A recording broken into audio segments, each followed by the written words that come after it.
Orang tahanan ini mau kabur. Dair dalam mulut, keluar sebuah tali. Semakin ditarik semakin panjang. Langsung dari perut, keluar sebuah barang. Di dalamnya, ada bensin tabung kecil, dan korek api. Di waktu bersamaan, kedua tahanan dikurung terpisah. Dari dalam tangan, keluar sebuah jarum. Mereka menggunakannya untuk melepas borgol. Tahanan satunya memberi isyarat ke yang satunya. Ia menangkap pesan, memeras bensin ke tubuh tahanan sebelah, nyalakan api dan terbakar. Tolong, pemadam api datang. A. Ambil alat pemadam kebakaran. Buka pintu, agar api tidak menyebar. Tahanan dilepas. Ia membuat kekacauan. Saat kacau, ia mengambil kunci dari polisi, menarik tombol, membuka pintu, lalu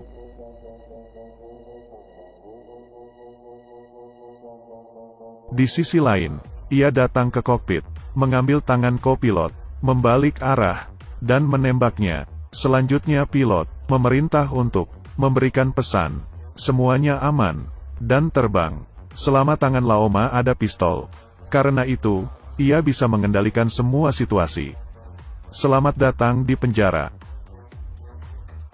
Semuanya digunakan untuk memindahkan tahanan, penjaga udara, menahan seluruh Amerika, penjahat terburuk, yang dipimpin oleh Laoma. IQ-nya tinggi, kepribadian antisosial, penculikan, perampokan senjata, pembunuhan. Semua bisa dilakukan. Baru umur 39. 25 tahun di penjara. Membunuh 11 tahanan satu sel. Melewati penjara 2 kali. Menyebabkan 3 kali kerusuhan. Tapi sekelompok preman menyembunyikan sesuatu. Pria yang sial ini awalnya merasa puas mendapat kesempatan untuk bebas. Tapi malah seperti ini. Masalah ini, ia sama sekali tidak ada hukuman. Naik pesawat ini hanya karena sejalan. Ia pulang 8 tahun yang lalu dengan istrinya yang sedang hamil. Dilecehkan oleh 3 orang pria. Ia tidak ingin buat masalah. Dipukul duluan. Ia baru membalasnya. Penjahat tidak bernafas. Ia telah membunuhnya. Dihukum 7-10 tahun penjara. Jangka waktu tertentu. Ia hanya bisa pasrah, olahraga dan belajar di sel tahanan. Memuaskan diri, menggu untuk kembali bersama istrinya. Saat itu anaknya umur 8 tahun. Ia dapat pembebasan bersyarat, naik pesawat khusus. Awalnya dalam perjalanan, bisa merasakan kebebasan, tapi tidak tahu, ternyata tahanan lain membajak pesawat, ingin melarikan diri. Ia tidak bisa berkata-kata, tapi sebenarnya, ia juga bukan. Tidak ada kesempatan untuk kabur. Ia membuat rencana, saat pesawat parkir untuk transit. Di situ ia bertukar dengan tahanan lainnya. Cameron salah satu tahanan yang turun dari pesawat. Di dalam pesawat, ada anak dari Dexiao. Laoma dan Dexiao kerjasama, menjemput anaknya, antar sampai ke tempat tujuan. Di sana akan ada pesawat yang menjemputnya. Dan juga akan diberikan banyak uang. Bahagia sekarang. Tapi sesaat sebelum mendarat, Cameron meminta untuk tetap di sana. Karena di pesawat ada 1 orang. Teman tahanan selnya. Ia mengulangi lagi. Membawa temannya pergi. Saat pesawat mendarat, sekelompok polisi menunggu. Ia mengganti pakaian. Menjadi penjaga penjara. Menutup mulut dan kepala. Seakan tahanan. Secara tidak sadar. Mereka ditukar. Dikawal ke pesawat. Tidak ada yang tahu. Saat menukar, ada monster. Namanya bisa membuat penjahat kejam ketakutan. Ini permainan apa? Ini adalah tahanan yang menakuti para penjaga penjara. Menguncinya, harus dikurung terpisah, dan memasang penutup mulut. Badan diikat. Ia adalah iblis pembunuh. Orang beri julukan Butcher. Jangan melihat tubuhnya yang kecil. 37 hidup di bawah tangannya. Metode pembunuhannya, dari keluarga Manson yang terkenal jahat, menjadi kekerasan. Setelah naik pesawat, ia dilepas. Penjaga penjara dengan hati-hati, melepas ikatan mulut. Matanya mulai terlihat. Tahanan berpura-pura menjadi penjaga. Ternyata, di dalam pesawat ini, dari awal, sudah dikendalikan oleh tahanan. Bebas. Sudah bebas. Polisi di bandara baru tahu, tahanan yang turun dari pesawat. Semuanya penjaga penjara. Polisi buru-buru mengejar, tapi tidak keburu. Dengan cepat polisi menemukan GPS pesawat, kirim helikopter militer, berniat untuk menembak jauh. Tapi penjaga penjara pintar, dari awal bertukar dengan tahanan. Melepaskan GPS, mengganti dengan barang lain. Peluang tidak banyak, tahanan yang baik, mencoba menggunakan pesawat, alat perekam, untuk memberikan pesan ke polisi. Tapi gagal, ia hanya bisa berada di dalam pesawat, berpura-pura menjadi tahanan, menanyakan rencana mereka, mencari kesempatan. Saat pesawat, rodanya tertahan, kecepatan tidak bisa ditingkatkan. Cameron disuruh turun, melihat kondisi. Di sini, mereka menemukan tubuh. Ternyata ia orang yang tidak sempat naik, memeluk roda yang mau ditutup, dan terjepit mati. Cameron sadar ini kesempatan. Saat penjaga tidak sadar, ia menulis nama penjaga, dan arah tujuan pesawat, ke tubuh pria mati itu. Kemudian dilempar keluar.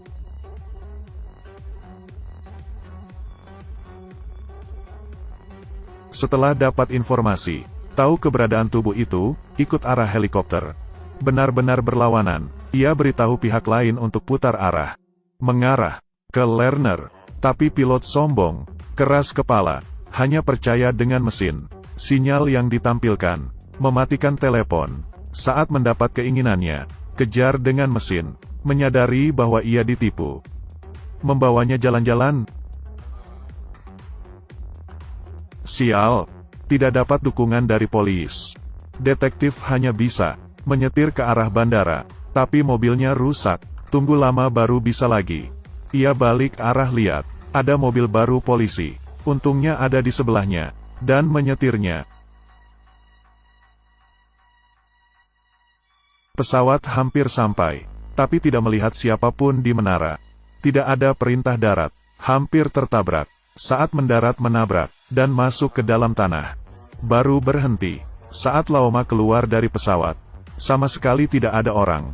Anak Dek Xiao bilang sebentar lagi sampai, tapi Laoma tidak tenang. Ia perintah semua orang mengeluarkan pesawat dari tanah. Kedua tangannya bersiap. Tahanan teman satu sel, ada penyakit diabetes, tapi obat jarum suntik, pecah ke lantai.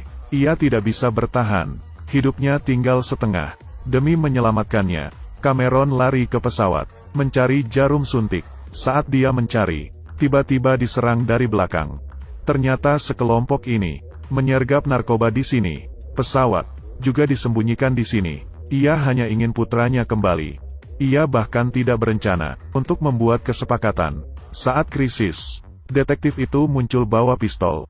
Cameron mendapat kesempatan untuk menghajar mereka. Semuanya jatuh dihajar. Detektif sadar keanehan, dan memperingatinya. Mereka akan segera datang. Tapi Cameron tidak sabar. Ia ingin menyelamatkan nyawa temannya. Saat mereka berdua berbicara, tidak sadar, ada satu orang bersembunyi di dalam pesawat. Waktu bersamaan, Laoma dan tangan kanannya. Dari jauh ada pesawat. Polisi sudah datang. Lihat situasi. Masih ada beberapa menit. Bisa sampai ke bandara.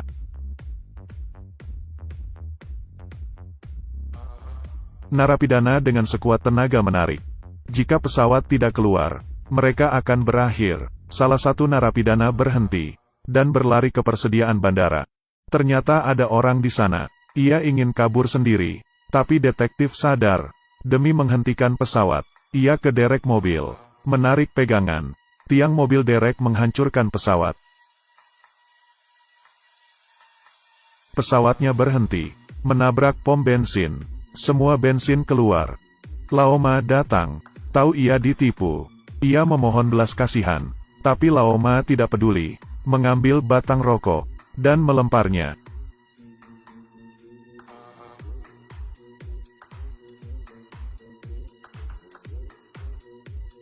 Polisi sampai di depan mata. Ia tidak panik, menggunakan botol kaleng, memerintahkan orang untuk letakkan tangki bensin.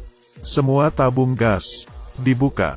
Narapidana lainnya menyiapkan senjata, mengumpat di sisi parkiran. Saat polisi masuk, satu tembakan kena dua orang. Menembak langsung. Sekarang,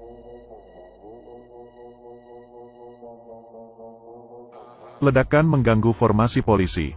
Keduanya saling tembak. Senjata dan peluru di mana-mana. Cameron menyetir mobil polisi yang terbakar. Di seberang perang, berhasil balik ke pesawat. Untuk menggagalkan Laoma terbang, ia mengikatnya dengan tali. Tanpa disadari ada banyak tembakan di luar. Seorang tahanan yang ada di pesawat merencanakan kejahatan ke penjaga wanita. Cameron melihatnya. Jangan perlakukan wanita seperti ini. Cameron menemukan jarum di kotak darurat dan menyuntik ke tubuh temannya. Berhasil menyelamatkannya. Saat ini para tahanan naik pesawat. Siap terbang. Ia sadar pesawat terikat. Terus menembak tiang. Sampai hancur. Berhasil terbang. Dan Cameron juga kehilangan kesempatan untuk kabur. Di atas pesawat, Laoma sadar. Pasti ada mata-mata, makanya bisa dikejar polisi. Ia mengarahkan pistol ke penjaga penjara wanita. Memaksa mata-mata muncul. Demi menyelamatkan Cameron. Bilang itu ulahnya. Laoma langsung menembaknya. Yang Laoma curigai adalah Cameron. Dan berteriak keras menuduh wanita penjaga yang memberikan polisi surat. Dan mengambil boneka kelinci yang akan diberikan ke putrinya. Sangat gila. Di saat itu polisi berhasil mengejar. Keduanya saling menembak di udara. Cameron melihat temannya yang terbaring lemah. Mata penuh pengampunan. Bangun dan mulai melawan. Peluru pun tidak bisa menghentikannya. Berjalan membunuh mereka. Mengontrol pesawat. Tapi bahan bakar pesawat habis. Hanya bisa mendarat di Las Vegas. Pesawat mendarat di jalan. Menabrak bar dan tempat area judi. Masuk ke area judi. Polisi mengepung pesawat. Menangkan tahanan yang keluar. Teman Cameron dibawa ke rumah sakit. Di saat itu, Cameron sadar Laoma dan tangan kanannya. Pergi pakai mobil pemadam kebakaran. Ingin melarikan diri. Ia dan detektif mengendarai motor mengejar mereka. Cameron loncat ke atas. Motornya menabrak mati tangan kanan Laoma. Laoma yang berdiri di atas berakhir lebih buruk. Tangannya diikat olehnya. Dinaikkan ke atas. Dan menabrak tembok gedung. Dan tertindih bangunan. Jatuh ke dalam lubang dan tertindih. Alami kehidupan 9 kematian. Cameron selamat. Dan bertemu dengan putri yang belum pernah ditemuinya. Sekeluarga berpelukan. Film kriminal ini berjudul Con Air. Pasti semua orang sudah menonton. Dirilis di Amerika pada tahun 1997. Dan mengalahkan banyak film blockbuster lainnya. Adegannya cukup panas. Setiap karakter punya kepribadian berbeda. Juga banyak menambahkan ironi ke sistem. Dan diskusi tentang psikologi. Dibintangi oleh Nicolas Cage. Bukankah raja film buruk saat itu? Tubuh berotot dan tampan. Setelah menonton film ini, tidak bisa menahan nafas. Ini adalah blockbuster nyata. Ini adalah para penggemar Nicolas Cage. Baik, cerita hari ini sampai di sini. Saya Sianyu. Kalau kamu ingin mendengar cerita lain, ingin lihat film lain, bisa kasih tahu saya kasih tahu kamu. Sampai bertemu di film lainnya. Biopie Gelombang.